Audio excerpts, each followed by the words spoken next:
And this is our midweek podcast on Where the Road Go with Joshua Cutchin, Red Pill Junkie, and Michael Hughes. Hello, guys. Salutations. Greetings. I always Buenas notice there's a noches. pause. I always notice there's a pause because none of you want to talk over the other. Who's gonna take it first? Who's gonna take it first? Yeah. So, we did a show on night terrors and nightmares and stuff a few weeks ago, and it got a very strong response from people. Mostly positive. I got one or two people who didn't like it that much, but that's going to happen on any show. But overwhelmingly, people enjoyed the show, and a lot of people identified with some of the stuff we were talking about in the show. And I know, Mike, you especially got a lot of responses. Yeah, I've got one I'm happy to read at some point because it was chilling and fascinating at the same time. So, yeah, I had a couple people contact me and say that that was their favorite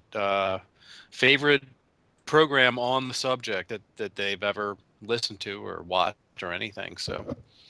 Well, I think we did a good job of catching every possible angle of it we could. So I think that helps. But the very thing I was hoping for is that people who had these experiences would realize they're not alone. And I did get quite a few comments to that effect that people said, thank you for doing this. It makes me feel less alone in dealing with it and things like that. Yep. Yeah. The woman that contacted me, I know her. She messaged me through Facebook, and I opened the message, and it just the first thing she said, I'm looking at it now, it says, I listened as far as your story, and I listened as far as your story, and then sat horrified while watching the documentary. It is so weird to listen to strangers describe my experiences. I've been dealing with this for 10 to 12 years steady, but watching the doc brought back stuff that happened when I was a kid, specifically the static things. And then she goes on to relate, her experiences, in detail, and that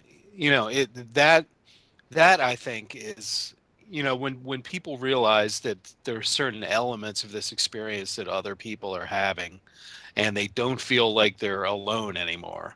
That makes me feel like we've actually done something decent, something good in talking about this stuff.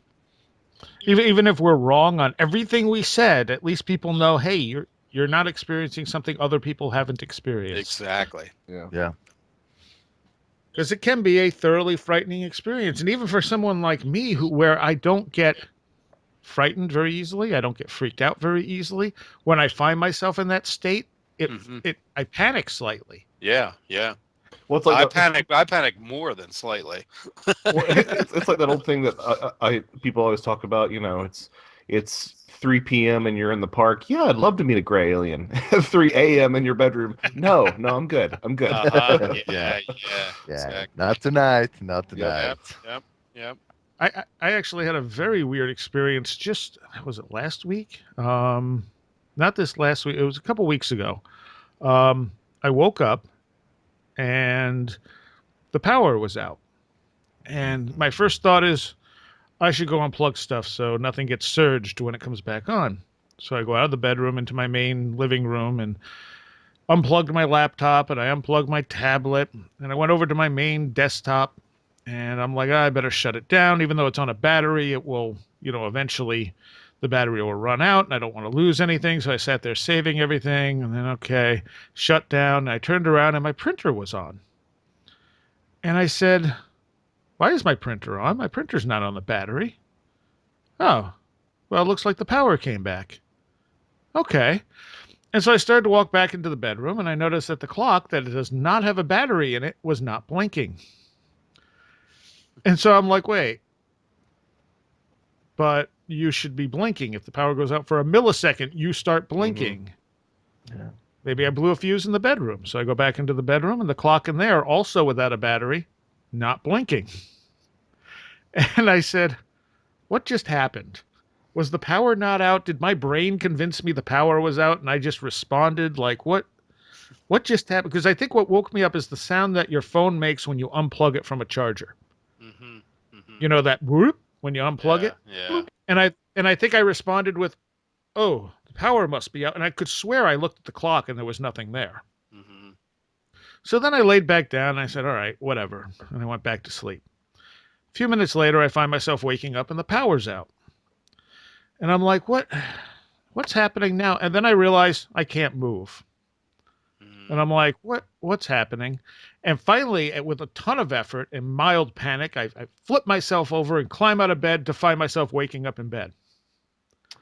Mm. And I said, well, that was fun. All right, great. That is So very. Please continue. And then I go back to sleep and it happens again. And Mm. every time I woke up, I'd go back to sleep and it would happen again. And I'm going, okay, stop. Mm. Whatever this is, just stop. I can't get any sleep because I keep thinking I wake up with the power out, and I know it's not out because it keeps happening. Oh man. So That's this is a weird clearly one. a lucid dream, a series of Mhm. lucid dreams you were having. Mhm. This is something that happened to me, not that recently, but also not that long ago. And uh, I woke up with a sleep paralysis, and all of a sudden I trying to free myself from this state, and I was in an utter state of panic, as I always am when I'm paralyzed. Uh, I ended up like feeling like I had fallen off my bed, but I didn't like hurt myself. And then my first reaction is trying to reach for the switch on my on my night lamp, and like in your case, there was no power. But then I realized that I was in a lucid dream in this scenario, replicating my bedroom in waking life, Mm. and that was something of a big breakthrough for me because then I realized, okay, how many times have I felt that I was in a state of sleep paralysis on Mhm. my quote unquote real bedroom when I was probably just lucid dreaming that I was paralyzed in my bedroom. You know, it's a very Mhm. Inception-like mind screw that I Mhm. haven't managed to figure out. But there's something there.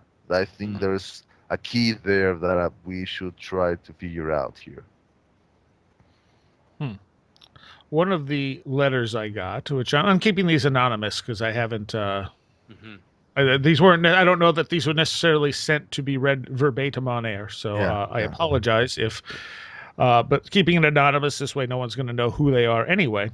And this person said that the deeper they got into the paranormal and listening to like UFO podcasts and stuff, the more strange things started to happen to them. And they started experiencing sleep paralysis and night terrors. And even though they'd experienced them rarely on and off throughout their life, that it started the more interested they got into this stuff. And the creepiest part on this one, they had seen a shadow person looking in their window while they were in sleep paralysis. And this one says the thing that I thought it was a person, but obvious. So I'm laying there in bed staring at this thing that I thought was a person, but obviously wasn't. I noticed that as it slowly backed away, almost like in slow motion, it was hunched over like in the cartoons where the evil villain cackles and thrums his fingers together in glee. After it left, I thought, what the hell am I doing? I jumped out of bed and ran out of my room. My sister sleeps in the room right across from mine, and her windows wall and mine are the same. So I rushed into her room where she was sitting doing homework online. I asked her if she saw or heard anything outside, and she said no and suggested I was dreaming. A few nights later, I saw another shadow-like person standing right outside my door. Same thing. I woke up because I felt like something was watching me, and I see this tall, ink-black thing standing in the door frame, like it's taking up all the space. No clothes, no face, nothing except it felt neutral, like it was just watching, had no will, good or bad. I can't remember if I went back to sleep or if it disappeared after a while. And Red Pill and I were talking about that at one point. I think it was you and I about how these really weird things happen, and then we just go back to sleep. Yeah. Mhm. And it's like, why do you go back to sleep? Why aren't you panicking? You know, like, why isn't this setting off, the fight or flight instinct instead of, oh, look at that. All right, good night. Altered states. Yeah. Mm. Yeah, yeah, yeah. And then she says that the shadow things she sees, she would like to sit outside and read. And during the summer, she would stay out long periods and be sitting outside, say 11 p.m. to like 2 a.m. reading. And she's in a bigger city, and she said she would see these beings out of her peripheral vision as she would read, like they were walking the perimeter of her yard. Um, and there was nobody around. And I've actually seen that. I've actually seen them dead on, not even just out of my peripherals. Have you guys ever had that experience?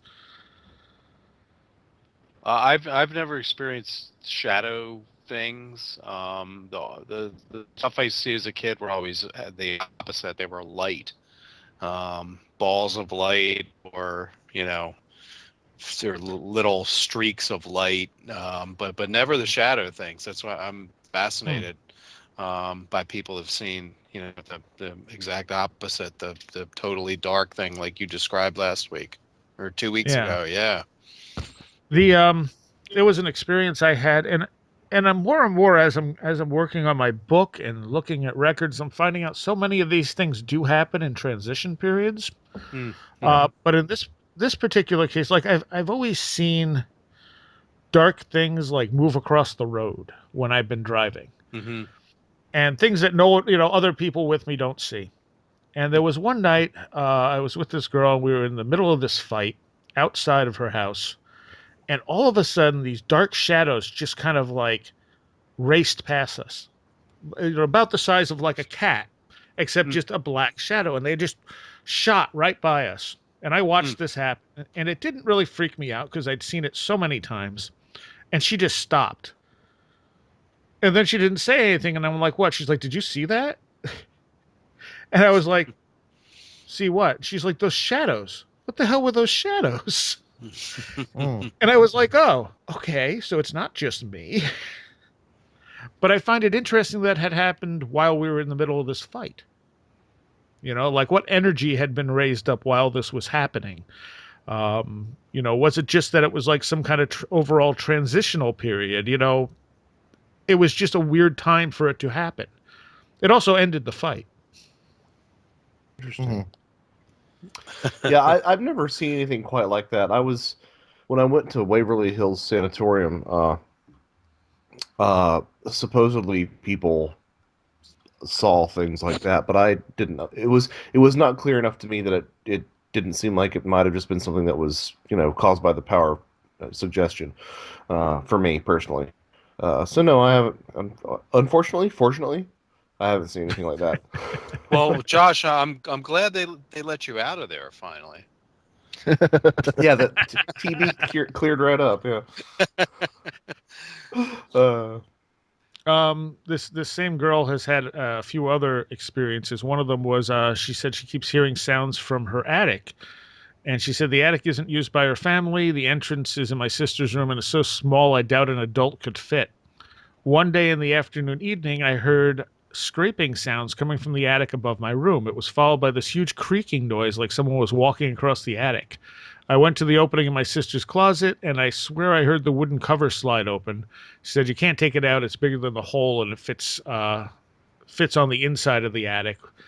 I rushed to my sister's room and stood outside her closed door listening. I opened the door. My sister wasn't home, and there was nothing there, thank goodness. She said at some point, however, she stopped listening to Where Did the Road Go and stopped reading about UFOs and paranormal stuff, and she would imagine a circle of protection each night before she goes to bed around her bed. She said, I swear the first night I tried it, I had no night terrors, nothing. I stopped about a week later and it immediately started back up so I can continue to use this wall of light. Now I do it every so often and have no problems. Interesting. That's interesting because let me read the piece the friend of mine sent me.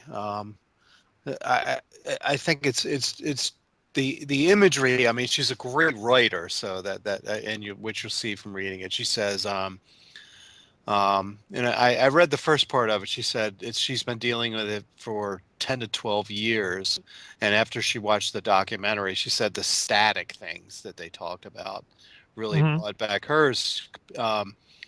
Okay, she says there was a show on when we were kids that had sort of a skit where people were dressed in ball costumes.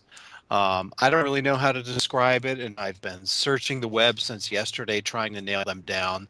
She says she thinks it was Sesame Street or Electric Company. Not a hard round ball, but in soft cloth.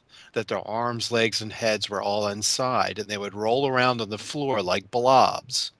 I loved them on TV when they came out of my closet. I loved them on TV, but when they came out of my closet repeatedly, from the time I was 8 until I was a teen, they scared the piss out of me. Hell no. They were static, but not sharp static. They made everything seem soft like sepia. The air, my body, my room. That's the only way I could describe it. Soft, but I was scared to death of them. They also made my room seem huge, longer, not wider. And this is where it really gave me the chills. She says, I always have three beings, even those static things, always three. One is the watcher, one is the whisperer, and one sits on me. God. Always starts with my body bed vibrating and with that buzzing noise and moving colors that have sound like zipping or zinging noises. Then it hurts, head, neck, face, chest pain. Then I can't breathe and the whispering starts like an inch from my ear. No discernible words. The only way I know to get myself out of it is to speak, which is hard as hell to do. And then she says, and what you were just talking about really, really perked up my ears. She says it's never happened. She lives in a van. She travels around a lot, and she says whether it's placebo effect or not, the van is protected with tons of talismans for safety while traveling, and circled in salt anytime I am in any place for at least overnight. Um, yeah, and then she says, I've only had one instance of this happening with someone else in the same bed as me, and he said I was making mooing noises like a cow before he shook me, which was enough to bring me out of it. And I remember someone in the film talking about the weird noises they were making. Remember that, like where the cat was talking to them or something? Yeah, You guys yeah, remember yeah. that? Yeah. Yeah. Um, and she says. Funny, a lot of the folks, including you, said that you feel like your soul is being ripped out. I don't feel that. I feel like it being pushed down into some other, well, something other, literally downward. And Hmm. then she says, I'm so glad people are talking about this because I've never met anyone who has experienced this. And people look at me like I've sprouted a second head when I talk about it. But I mean, I mean, the fact that she even has names for these things, the whisperer, um, The Watcher. yeah, the watcher, Yeah. and the one that just sits on her, and presses down. I feel like something that sort of leapt out to me is why is there this tendency for groups of entities to appear in threes? Have y'all ever noticed Yeah, that? yeah, Mm. yeah, yeah. Yep. Absolutely. That's something that I've wondered, and I think and you hear supposedly demonic injuries will manifest in three claw marks, or the whole 3:33 a.m. trope Right, that gets right. trotted out. Yep. I wonder what Yeah, that might mean. I don't Hmm. know. You know, right now I want to focus on this thing that she mentioned about how trying to utter a word will help her come out of this state, Hmm. Hmm. and this is fascinating to me because it reminds me of this thing that people who picture the alien abduction phenomenon in a very Christian fundamentalist light, Yep. they always mention how if you mention the name of Jesus Christ, Mhm. that Mhm. will repel these entities, and then they come to the conclusion, well, obviously these creatures are demons, Mhm. and Mhm. Jesus Christ, the power of Jesus Christ will help you to keep them at bay. But maybe it's not about the name of Jesus, but it's about putting your mind in this mode of using language, Mhm. right? Mhm. I mean, this is something. Correct me if I'm wrong, Soraya, but this is something that I think that uh, Aaron Gulias has mentioned about how these phenomena, these entities, seem to be working or operating in some type of pre-language or meta-language mode, something that it Mhm. seems to be either beyond language or before. I don't know how to say this. How it seems to be putting our minds into a mode in which language is not really operating. And so maybe when you are trying to use common language, you get out of this state of mind, and that's Mhm. when you manage to control it. I don't know. Mhm. Am I making myself clear here? I don't know. Yeah. Yeah. Yeah, Yeah. yeah. I It's think almost it's so. almost like a deep unconscious sort of symbolic state of mind, and then by Yeah, yeah, forming a very, direct very clear thought, you're knocking that mindset out. exactly, Mhm. exactly. And interest, you made me think of, the typical, abduction scenario. There's the entities never communicate by saying things. It's always telepathic. Yes.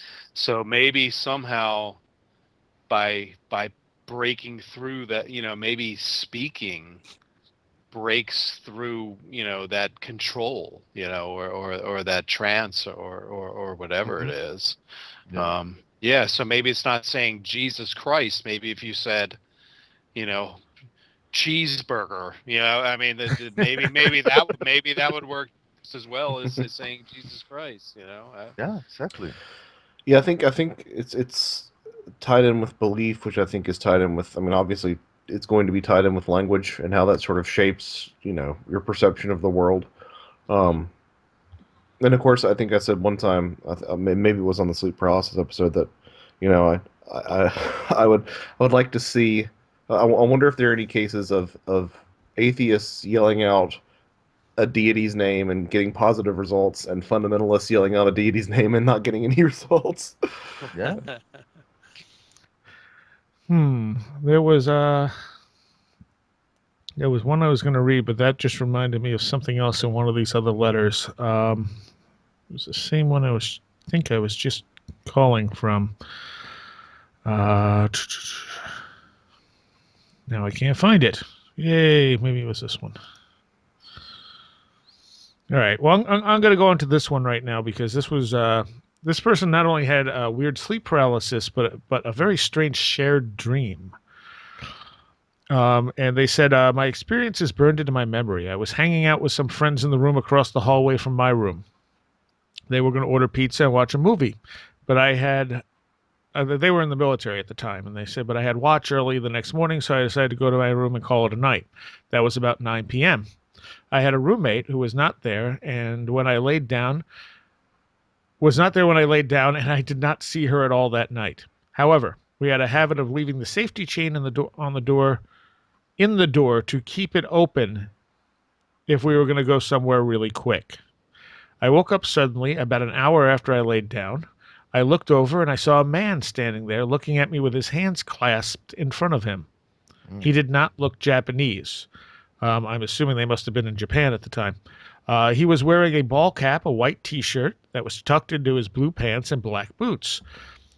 What he was wearing looked just like uh, what a sailor's working blues uniform without the button down shirt over the white undershirt. At first, I thought that my roommate had left the chain. Sorry, big bug just flew on me. Uh, Was I it a looked down at bug?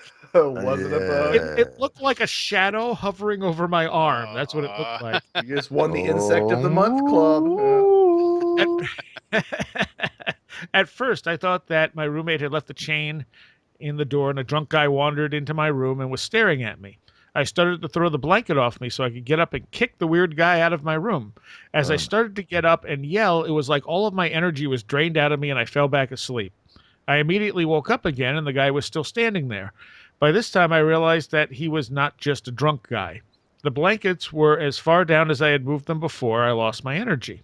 I was frozen. I had to use all my energy to move the blanket a few more inches before I would fall back asleep. This happened about 5 or 6 times where I would wake up, still see him standing there, move the blanket a tiny bit before having my energy gone. The entire time I was able to hear everything that was going on in the hallway outside of my room. The last time that I woke up, I was in full panic mode.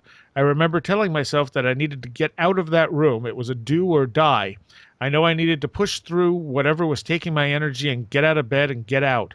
The blankets felt like they weighed hundreds of pounds, and it seemed to take forever to get out of bed, but the further I got out of the state I was in, the easier it was to move. Also, the guy started to fade from my vision the more I fought to get up. I ran out of the room and sat in the hallway crying, thinking, now what? I didn't want anyone to see me in a crying panic over a ghost because I was in the military and I never would have lived it down. After a few minutes, I calmed down and decided I had to confront this thing. I went back into the barracks room and started screaming at it that I didn't want to live there with him, but I obviously couldn't leave. I told him that he needed to leave me alone. After that, I never had another experience like that while I was in the Navy. Apparently, however, it said the activity did continue to increase with other people who lived in the barracks. That's an interesting detail. Can you Yeah, please describe again the clothes this entity was wearing? The clothes are unusual. Mhm. I mean, for any of these encounters, it was he was wearing a ball cap, a white T-shirt that was tucked into blue pants, and black boots. Mm. Ball cap. You know, the ball cap reminded me of Barney Hill's description of the entities that were on board the craft that allegedly captured him and Betty on that fateful night in New Hampshire. I mean, describing them like wearing these black uniform on these black hats or caps that reminded him of or Nazi military uniforms. Yeah, that's what a great story. I mean, what a and the fact that it apparently kept happening to other To other people. Yeah, and it's military, which always puts me in my spiritorial mode. Like what's the military doing that's creating this creepy ball cap wearing guy. It's not the typical shadow person or even any kind of variation on it. It's just right. Sounds like it's just a very typical normal looking guy standing there. Yeah, which makes it creepier even. Yeah. The one I was looking for here, another actual night terror was out of my closet. I awoke, but I couldn't open my eyes. I felt this radiating evil presence coming from my closet like it was reaching out to me. I couldn't move. I couldn't think. I was absolutely frozen in fear. My heart started to pound. I was completely certain that it was trying to get me. Even though I was an atheist, I started praying like you wouldn't believe. And I mean really praying, saying the Hail Mary. It's all I could remember over and over.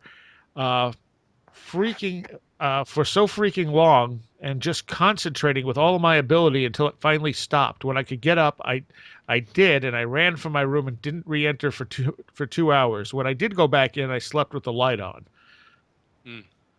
So there's the atheist, resorting to praying because you don't know what else to do. Right. Yeah, that's funny. Yeah. I mean, that programming was kicked in for me a couple of times too. Really? I thought I'd shaken all the the Catholic programming, but well, once was and this is many years ago, so it's beyond I'm happy to talk about it now, but I had taken very high dose of mushrooms, and Mm.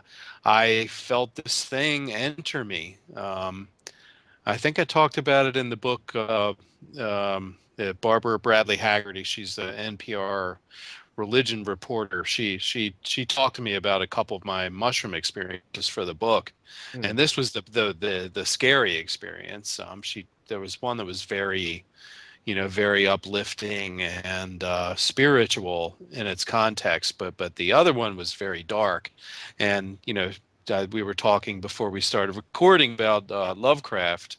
It it felt very Lovecraftian. It was like this thing got in me, and I could feel its tentacles kind of sweeping around in my head, and it was so scary to feel like something was inside of me that I just like the guy you just read. I mean, I went back to the Our Fathers and the Hail Marys. you know, I mean, I was like, the 7-year-old Catholic boy again. Yeah, just that's what I defaulted to. Yeah, for whatever reason, man. I was saying these prayers, that I hadn't uttered since I was a little kid. So it's I think it's strange what happens when we feel like we're assaulted at a soul level, Mm. um I think our early programming a lot of time just kicks in again. And I've heard a number of people, number over the years, a number of people the same thing. They resort to their childhood, prayers and things that they learned. I guess that shows the depth of the fear. The fact that Yeah. you're not, you don't, this person was an atheist, and the fact that he, knocked him back to his, what he would consider primitive, you know religious beliefs, that his logical mind says is all nonsense. And that's pretty telling.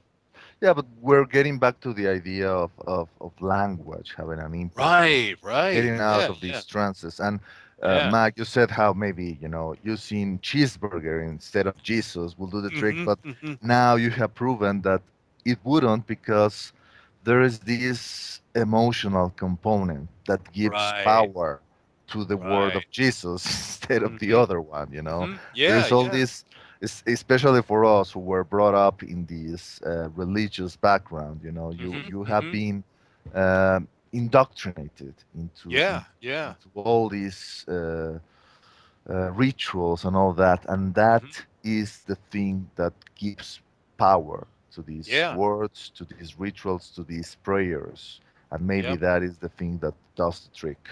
Yeah, I would love to see, a cross-cultural Yes. analysis of this phenomenon, and whether, someone, crying out to Ganesh, or Buddha or Yeah. something, I mean, maybe it has the same power for It them. could it could just be a core belief that I mean, even if you actively Yeah. believe yourself to be an atheist, what's deep down at your core Yeah. uh, may Maybe, have a little more strength. yeah, maybe you start screaming, Dawkins, Darwin, and the thing, hey, Nothingness. nothingness.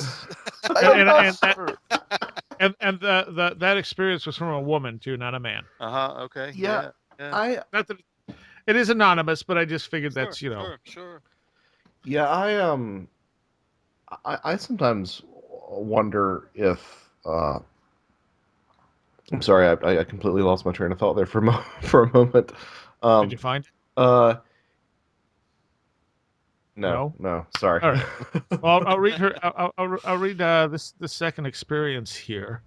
This was the person who was in the military, and this was a shared dream experience. It said, my second experience involved my elderly grandmother, my father, my brother, and myself. After I got out of the Navy, I moved outside of Richmond with my grandmother. They were talking about putting her in a nursing home, but she wasn't quite ready for that. She could no longer drive, so she spent most of her days watching TV by herself. I moved in with her so she would have somebody there to help her out and keep her company while I was in college, and in exchange, I got free room and board. The one weekend, my younger brother came down to visit from Pennsylvania. We all turned in one night, and the only way I can explain it is like we were stuck in a time warp. I kept waking up. Something felt weird, so I would get out of bed, turn on the light, and go into my grandmother's room. I would wake her up and be talking to her. It felt 100% real. For some reason, I wiggled my toe against the carpet, and it felt weird. And then I realized I was in my bed. I remember thinking, well, that's weird. I'm going to go tell my grandmother. So I got out of bed, turned on the light, went into her room, talked to her. Toe wiggled, felt weird, back in bed. Mm. Mm. This kept happening over and over. Finally, the same thing happened where I wiggled my toe and was back in bed. I got up, started to go to my grandmother's room, but decided to go wake up my brother instead, who was sleeping in the spare bedroom. And he responded with, "Is that really you this time?" Whoa! Wow. Wow. He said that he was having a repeat dream that he was in the rocking chair in my dad's basement. My dad would come to the bottom of the stairs and yell his name. The second that he went to talk to my dad, I would wake him up and start talking, but he would fall asleep. For me, this was the first time that I had woken him up. Freaked out, we decided to go into the living room and talk about our crazy dreams. A few minutes later, my grandmother came in to ask what was wrong, why I kept trying to wake her up. She said that she thought she heard me come into her room a few times, but when she would look up, I wasn't there. My perception of what happened was I would go into her room and actually be having a conversation with her. The next morning, my dad called from PA to see if my brother had drove back from Virginia the day before. He said that he was trying to sleep, but he kept hearing him come into the basement. He went down there a few times to see why my brother was home, but he didn't get a response when he called his name from the bottom of the steps. Wow. So talk about a shared dream. Yeah. Wow. That covers 4 people. Yeah, and it has those repeating elements too, just like your experience. Yes, yeah. You know? And they say we still have no idea what happened that night, but it was completely odd. It was like some sort of vortex or something had opened and we were caught in it. Mm-hmm. I think we need So, to have. I think we need to have that woman on as a guest. yeah, seriously. You know, like, tell us about your history. You know. Yeah, it's like Groundhog Day meets, I don't know, the time travel in bathtub or something. Right. Oh, so yeah. That's interesting because I mean we've identified now, you know, this element of the time loop thing, you know, yeah. in a few people, which adds a whole other spin, Yeah. you know, to Yeah. this What is it? experience. Yeah. And in a case like that, we have 4 people and one of them in a completely different location, not even in the same house. Mm-hmm. What kind of I mean, is it some kind of time warp? Is it some kind of consciousness connection where they were all connected in an altered Yeah. state? Like a skipping record, you know. Yeah, or does it specifically say something about our misconceptions about how time works? You know. True. Right. True. Yeah. Right. Yeah, but the way we experience time is definitely controlled by our state of mind. I mean, this is Mhm. something that even, you know, the most stalwart skeptics will agree on. Mm-hmm. Yes. I remember a Seth quote, Jane Roberts Seth, of something that time passes based on your brain's ability to process data. Mm-hmm. Hence, when a lot's going on, time goes Interesting. by really quickly. Yeah. Yeah. Not a lot's going on, time is kind of slow. So it's Mhm. all based on how quick your brain processes things. Yeah, and there's nothing like a dose of a classic psychedelic, you know, to disabuse you of the idea that you know that time isn't relative. You know, the old, you know, you hear stories of, you know, people taking LSD and looking at a clock and watching the second hand, you know, and, Yeah. and the second hand just slows down and they're thinking, how is this happening? Yeah. You know, I mean, the you know, consciousness controls our perception of time. Absolutely.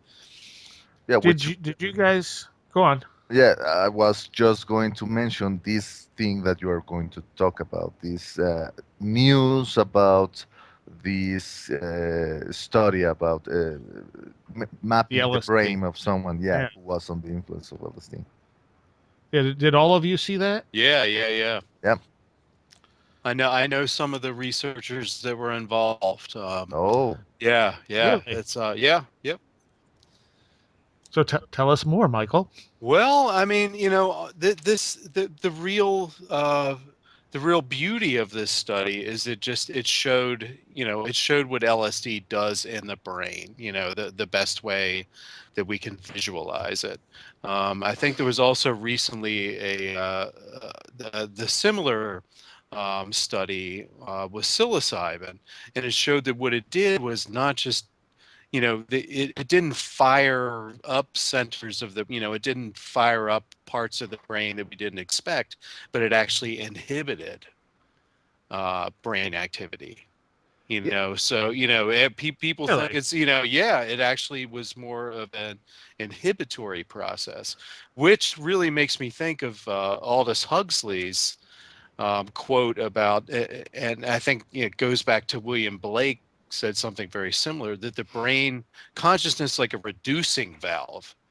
Yeah. yeah. Consciousness is closing a lot of inputs down so that we could just function, normally and socially and things like that.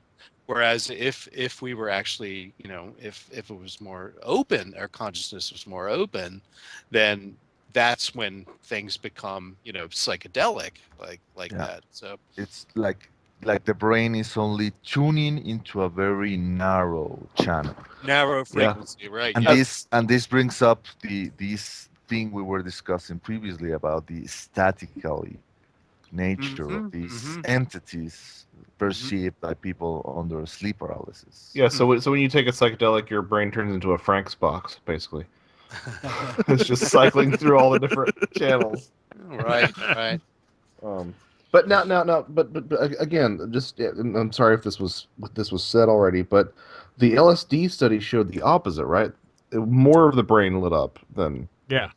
Yeah, which is well, what it showed was more connectivity in the interesting. brain. Yeah, that the fact that not just like the visual, where the visual activity goes on, but verbal and hearing and all that, which of course, connects with people that have synesthesia. The fact that Yeah. synesthesia is probably a very similar process. Interesting. Because I wonder if that has because I think that there's something not insignificant about labs about psychedelics that are grown in nature versus psychedelics that are grown in a lab. Um, Mhm. I feel like there's a real difference in terms of the functionality and the way that the body handles them, and I wonder if that might not be why the brain activity is a little bit different than it is on mushrooms. Could be, yeah. I mean, they're both, classic, HT2A, receptor compounds. So, yeah, that's a very good question. I mean, I tend to think that that psychedelics hit the same receptors, whether or not they're, natural, quote natural or synthetic.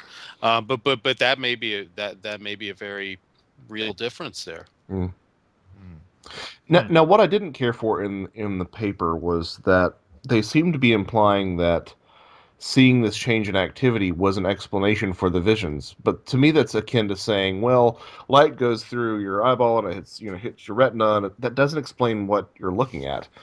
And that just explains the functionality. That just explains how it works, Yeah, the interpretation. right? Or the mechanism, I guess. Yeah, Hmm. yeah. Yeah. Hmm. Hmm. Um. But Yeah. it's great to see the research being done again, Oh yeah, no, because totally. no Yes. matter what the, I mean, we tend to get bogged down in looking at, the receptors and, and the physical effects and things like that. But, Alexander, uh, Sasha Shulgin talked about, when he took MDMA and his soul was cleansed and he relived, all these, vital, important growth experiences with a lot of people. He said that all those experiences were not in that powder. Yeah. The powder is the catalyst. So, all that other stuff is within us.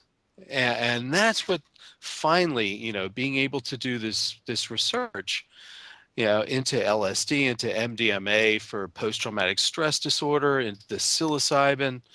We're looking at how, we can the medicinal aspects of these compounds, more so than anything. And it's a beautiful thing. I mean, I would love to think that in my lifetime, if I'm an old man, which I'm rapidly approaching, um, it would be nice to know that I could go to some sort of retreat center somewhere that has doctors and, but it has beautiful gardens and ponds and things like that. And you're allowed as a human being to sort of to explore these Right. states of consciousness, and, without fear that you're doing something wrong, that you could get into trouble for doing this.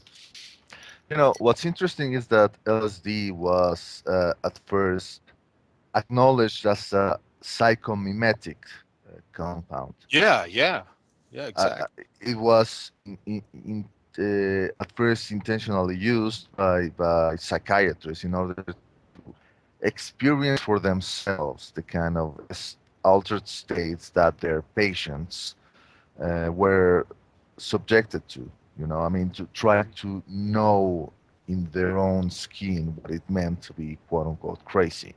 Hmm. But Hmm. what's interesting is to realize the parallels between this approach of the doctor taking the medicine in order to cure the patient. This is exactly the same thing that shamans do, you know, Yes, in in yes. in, in, Yep. in these quote unquote primitive cultures in the Amazons and other parts of the world, Hmm. Hmm.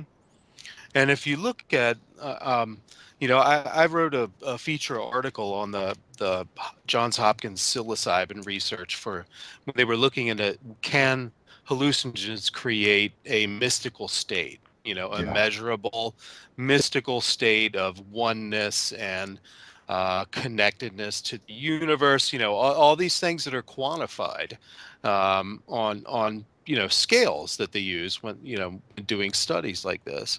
And it just it was astounding to me that the way the studies were being done replicated the shamanic setting Hmm. so much, because when you look at what the shamans in Mexico and that what Maria Sabina did, she when she would do a velada, when she would do her ceremony, Hmm. people would come to her. They would go into her little home and lie on blankets on the dirt in the darkness, and she would light some candles and things like that. She would chant, she would sing, and but people, and when they were doing the study at Hopkins, it was exactly the same thing. You go into a comfortable darkened room, you're wrapped in a sleeping bag, you listening to music, it's Mm. dark, there are people there, with you to help you and things like that.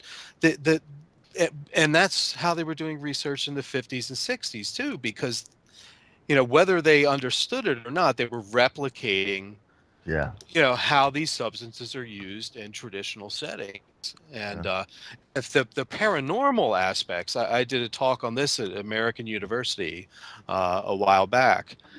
The psychedelics were always tied to divination, to telepathy, to visiting alternate places, dealing with entities, all that stuff was. And you don't see it, like Wasson didn't write a lot about it when he was making his trips to see Maria Sabina, but privately, and it's come out now, he was talking to people about profound telepathic and divinatory experiences they were having Fascinating. when taking the mushroom. So that's an aspect of the research, and I think now that there's so much scientific focus again on these compounds, I think a lot of the researchers are wary of touching all that freaky stuff, Yeah. for Yeah. obvious reasons. I mean, they need grant money, um, but always the paranormal aspects of the psychedelic experience have always been.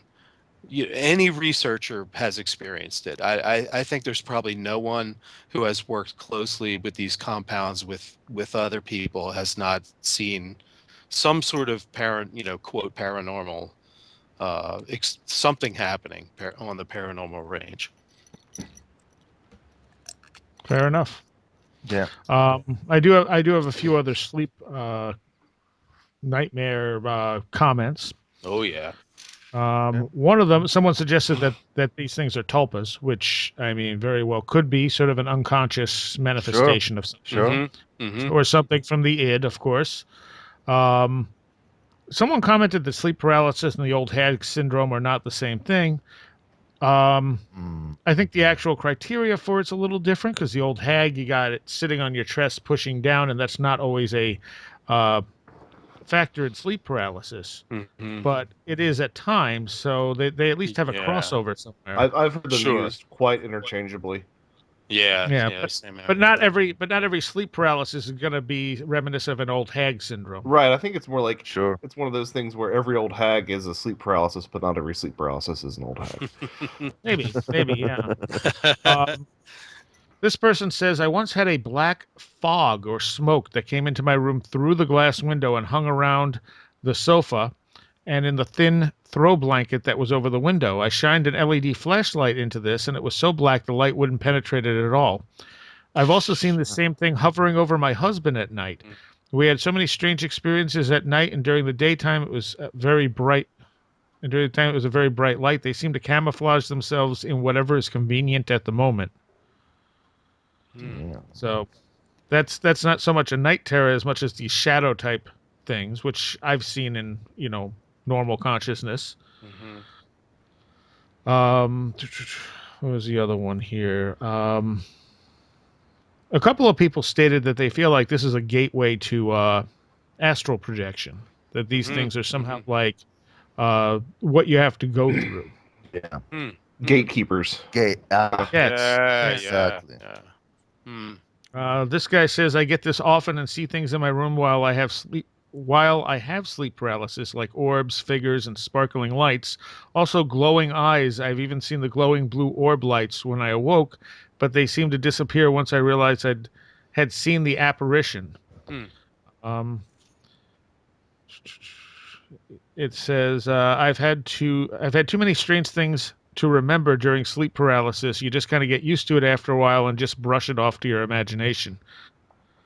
Hmm. Which will work for some people. I think but the night terror aspect, as I said, I don't get frightened by really anything, and I'll go into mild panic mode sometimes in these when I'm unable to move. Mhm. Well, it's obvious. I mean, your bedroom is supposed to be the safest abode of your life. I mean, Mhm. this is your nest. Your sanctum. Yeah. Your sanctum, Mhm. your sanctuary. And if you are there, completely devoid of volition, or completely unable to move your even your arm, then obviously, then you are completely helpless. Hmm. This guy says I had one a few weeks ago. A small thing was trying to hump me. It was on my side, on my hip, and I tried to bite its hands near my head, but obviously couldn't move. It said, bloody nasty little imp. Never had a sexual one before. I told it to screw off, and it did. Had sleep paralysis all my life, but it was much more frequent in my 20s. I'm now 50. I have had some terrifying encounters, but now I know more about them, so I'm not scared. And they said they think this will help others understand the condition. And he's another one who says that he thinks sleep paralysis is what you get right just before you have an out of body experiences. Hmm. Yeah. That's I see the entities as gatekeepers, annoying, scary ones. He also says I also notice that I get more when I'm near underground water, rivers, or the sea. I use an ionizer and I'm sensitive to EMF. It gives me migraines. And I have that issue with screwing up electronics and watches, but it's got a lot less now. I am older as I've gotten older. Just started taking melatonin as I'm totally nocturnal and I'm trying to reverse it. Hmm. Only 3 grams would, only 3 grams. Milligrams. Yeah. Yeah. Yeah. 5 milligrams.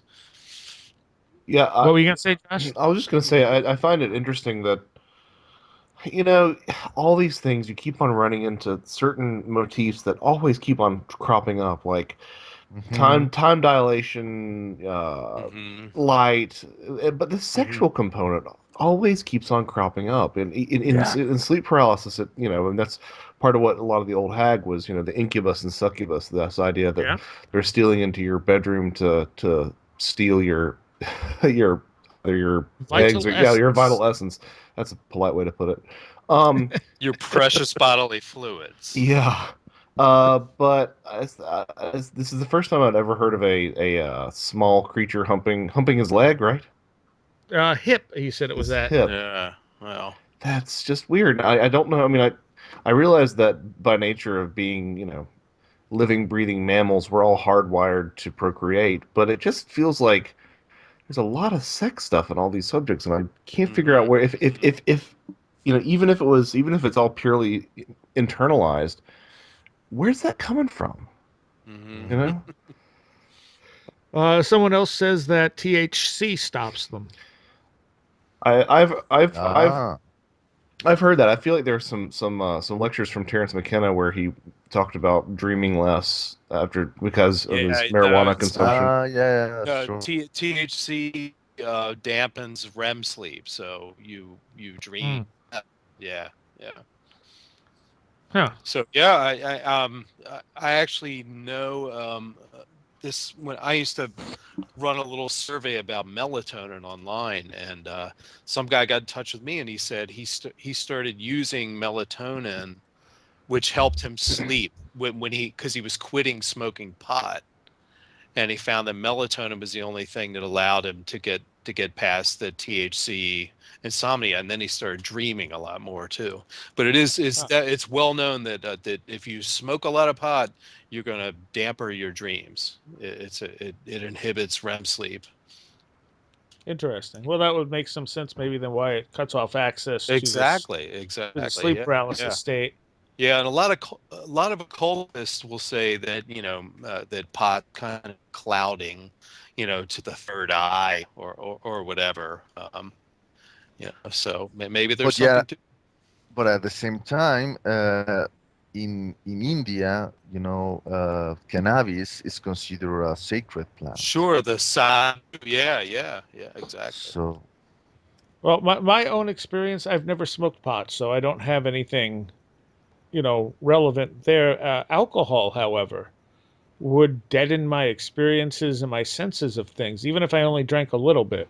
Hmm. Hmm. And I know other people, it's the opposite. Like they feel like they have more ability when they drink something, but I would feel completely cut off. Nothing would ever weird would happen to me while I was drunk or had been Hmm. drinking Well, anytime recently. Hmm. and I don't know. I mean, I don't know if I've ever mentioned this before. I feel like I have though. But those original Ryan Institute studies showed that people had diminished telepathic abilities Hmm. whenever they were introduced to alcohol. Whenever alcohol was introduced Hmm. into the equation. So yeah, that jives with what I've heard too. Hmm. Yeah, there's research with psychedelics that shows there's research that come down on both sides, but one thing they found out is when you give people a drug and you try to test them for ESP, they're not really in the mood to press a bunch of little buttons on a computer, and That's true. repetitious tasks. They will just start laughing at you, like, why are we yeah, doing this again? But they find that in more naturalistic settings, psi research with psychedelics shows that, and when they do retrospective interviews with people who have taken psychedelics, they people who've taken psychedelics tend to be more inclined to report paranormal or psychic experiences. So, whether the drugs, kind of facilitate that, or whether people that are drawn to take those kind of drugs are likely, maybe manifest those things already, is of course one of those questions. I should think that any depressant would probably have a negative impact on psi phenomena. I just it's Yeah, just a yeah, gut reaction. yeah. Like inhibitory versus excitatory Right, right. compounds. Yeah, mm, exactly. Now I don't know how many coked up shamans there are, but There's probably one somewhere. oh sure. Sure. Well, people call themselves shamans very easily nowadays Oh, too. yeah. Sure. Are you a That's a big pet peeve of mine. Yeah. Are you a shaman? Well, you weren't born in a hut, so you probably weren't, or a yurt, Well, I mean, you gotta figure out what the term shaman means. Now it's like a lot of people will just be like, "Well, I feel like I'm enlightened. I'm a shaman." I'm a light worker. Yeah, I lead Yeah. I lead Yeah. weekend workshops Yeah. and Whereas finding your power at them. I would think it should have more to do with enlightenment from the universe and not just you did a bunch of drugs and had an experience. I think authentic. My beef with it is calling yourself a shaman when you're not from Yes. an established millennia old tradition Yeah. that Yeah. is very requires a boatload of training and discipline. You can't take a weekend workshop and call yourself a certified shaman. I don't think. Well, and I'm not one to wring my hands about cultural appropriation as much as a lot of people, but if you're from Cleveland and and you decided one day that you're going to become a shaman, that's kind of problematic for me, to use that sort of language. When what we were talking about a little bit ago about the being on drugs and not wanting to do some of these tasks. So when I was listening to the Rune Soup interview with Gordon. oh my god, Yeah. with who? Gordon. Gordon. Oh Yeah, no, his interview. Right. Okay. He was interviewing who's the one that just wrote the book with Whitley Strieber. We're interviewing Kripal. in May. Kripal. Kripal. Kripal, Yeah, thank you. And Kripal said something that was just mind blowing to me. He said, "Strange things happen for a reason in life." And because he was talking about, all this work that they do, in labs and stuff, and he's like, the reason it doesn't show up is because it doesn't mean anything. Mm. Right. Yeah. People they're not invested in it. Yeah, I mean, Yeah. and it was such a simple way to put it, but yet Mhm, it was so mhm. brilliant, really. I Profound. mean, Yeah. yeah. Yeah, I was listening in the car and I had to pull over and write it in my phone so I didn't forget it. Because I was just like, wow, no, that is exactly it. And I mean, when you look at the work that Mike Clellan's doing, and he's finding, when I talk to him, he's, I mentioned a UFO encounter, and he goes, well, what was happening around that? And I'm like, well, and then I realized my entire life was an upheaval around this one major UFO encounter. It's like, well, that's really interesting. And as I go through more stuff, I find, oh, here's another UFO encounter right when things were changing. So these things interact with us in a way we really just don't understand. Like we don't look at the picture in the way that we need to really figure out what's going on. hmm Mhm. I'm with you there, And Sarai.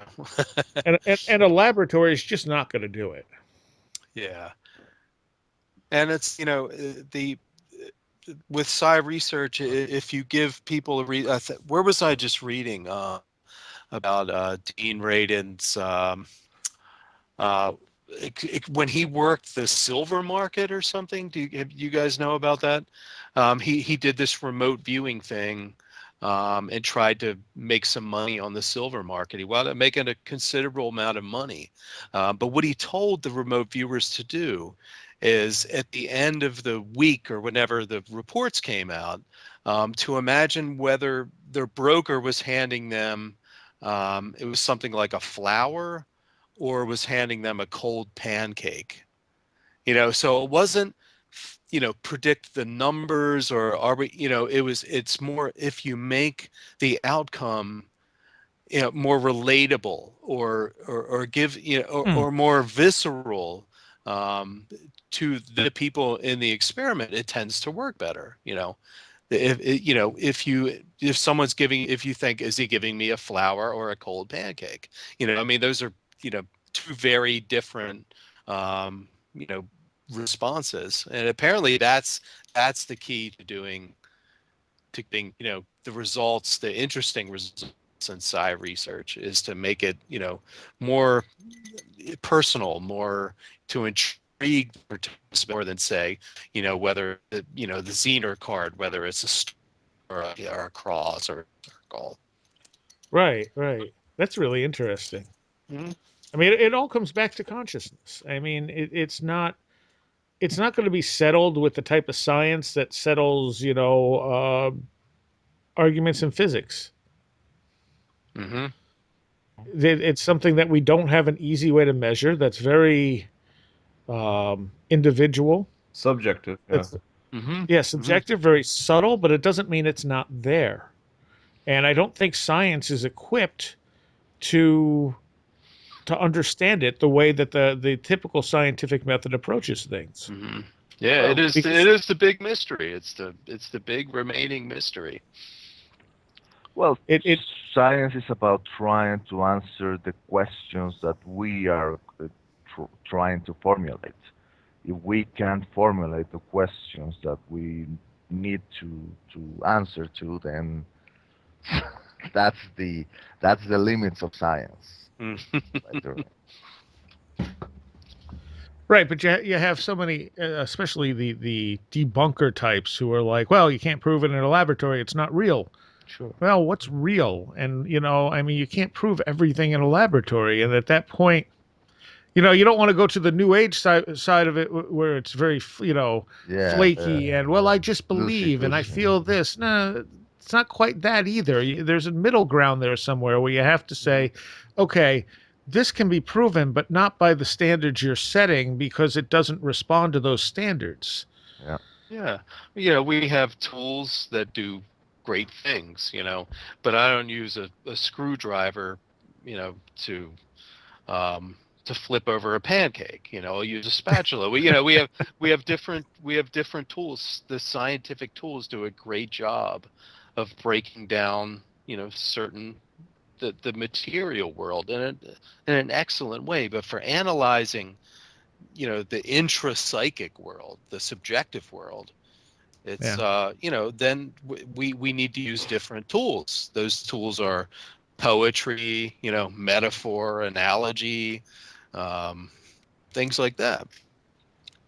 Yeah, and it's to me, it's almost like the way that I think of it sometimes is, science is a basketball game, and in theory, yeah, you could hand the basketball to someone in the first couple of rows, and they could, one of the spectators could shoot and hit a goal, and it'll be it'll be a great goal, and it wouldn't take away the fact that the goal was actually made, but everyone playing on the court has decided that that would be out of bounds.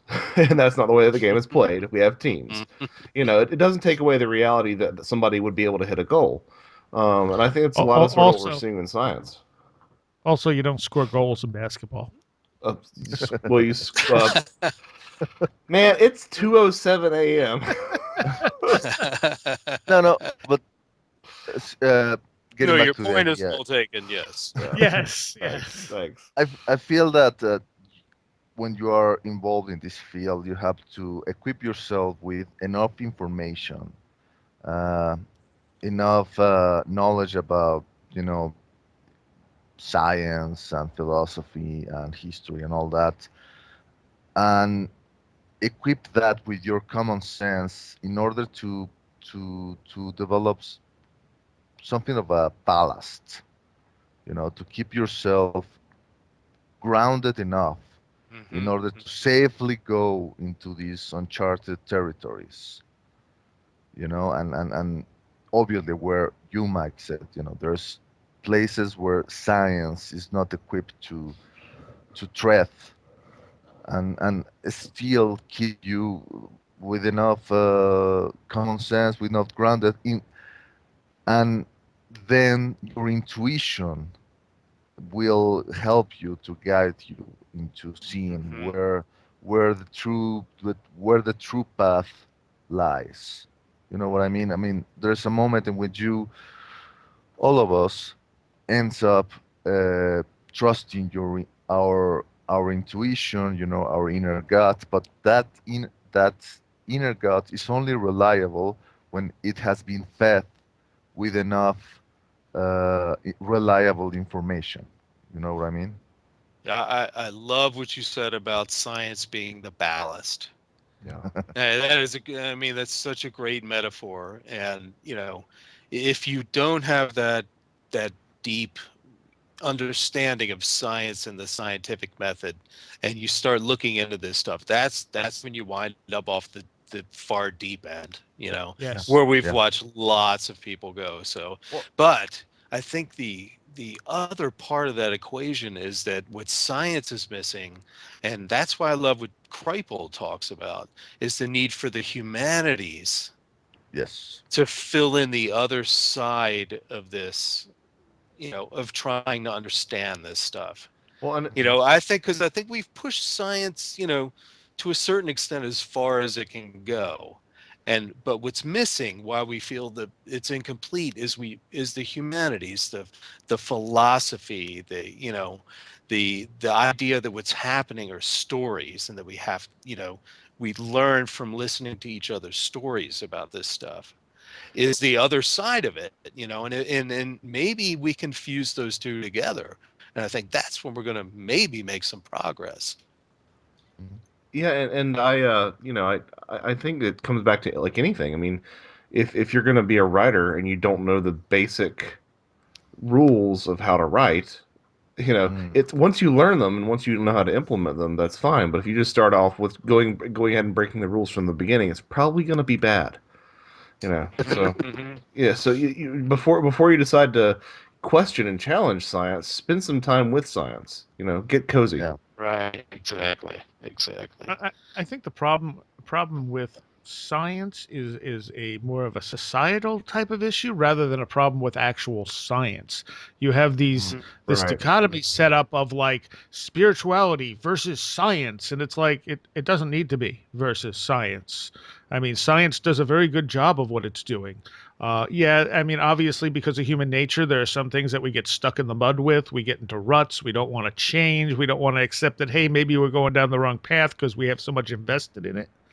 Hence, when Robert Schoch brings up the water weathering on the Sphinx, the Egyptologists were furious with him rather than going, oh, how did we miss that? Which is what they should do based on the scientific method. Instead, they said, you're a bastard, Yeah. But those are people. The method itself is still solid. And Right, as long as we right. understand that there is nothing in science that is not possibly going to change and probably will change in our understandings as we progress forwards, we're fine. It's when we think we know everything that we have a problem. Hmm. Yeah. It's And you get a lot ironic. of people in society today that almost take science like a religion. Science knows everything. It has all the answers. No, it doesn't. Yeah. It's Mhm. ironic. I mean, the founding father of the modern scientific method, Sir Isaac Newton, was an alchemist. Was a wizard trying Yeah. Right. to come up with the Philosopher's Stone. The Smithsonian Magazine, Yeah. recently came up with an article about Newton's recipe to cook up the Philosopher's Stone. So, Yeah. Which I've actually been working on, guys. oh, I put all the ingredients to the recipe together, and if you could see me right now, you'd see I'm in the lotus position, about 3 feet off the floor. So okay. Ah, So so recipe that, works. Let me tell you, when the recipe works. when you so manage to finally come up with the Philosopher's Stone, will you just give us a piece of it, so I can get up to, be 200 years old? You know what I mean? Sure. so this is what happens when Mike gets a book done. Exactly. I get to work on the Philosopher's Stone for a while. Yeah. Small thing. No, but coming back to science's roots, RPJ, where I thought you were going with that was that thing that Terence McKenna always used to love to trot out about how Descartes was actually was told by an angel to go forth and to measure and to empirically use science as a methodology. Yeah. Oh, that's great. I never heard that story. Yeah, he was. I believe that he was in an army, and one night he had a science that told him that, this is the way to know the world. This angel had appeared to him. Wow. Hmm. That's interesting. Well, I mean, you figure too, like Francis Crick got the DNA sequence when he was tripping. Yeah. Yeah. Yes. Yep. And if you So- look at if you look at ayahuasca art, by like Pablo Amaringo and these other shamans, they've been painting DNA helixes and UFOs in their art. Yeah. I mean, Yeah. for a long, long time. So yeah, that's always been really interesting to me. The fact that these guys have been putting classic UFOs with glowing portholes in their art for quite some time. Well, and Yeah. another thing that I found interesting in terms of working towards my latest book was you're familiar with the concept of the iconography rather of the Ouroboros, Yeah, the yeah. snake eating Snake. itself. Hmm. Well, as it turns out, there was actually the gentleman who discovered, I believe it was benzene. Benzene. Yeah, yeah.